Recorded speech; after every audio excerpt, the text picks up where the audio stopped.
Hello. Today I'm going to show you how to create a group text message on iPhone.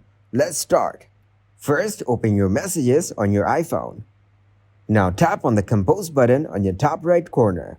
Now add desired contacts which you want to add in the group. Then write any message.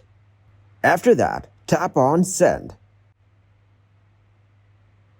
As you can see, our message has been sent to all contacts that were added to the group. Now tap on Group Members. Here tap on Change Name and Photo. Now enter a group name. Then select any photo for your group from here. After that, tap on Done. Tap on Done to confirm.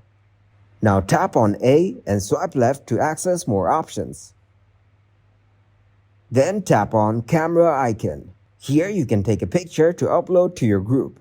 From here, you can also make a video call with your group members. Then tap on your group name. From here, you can send your current location and share your location.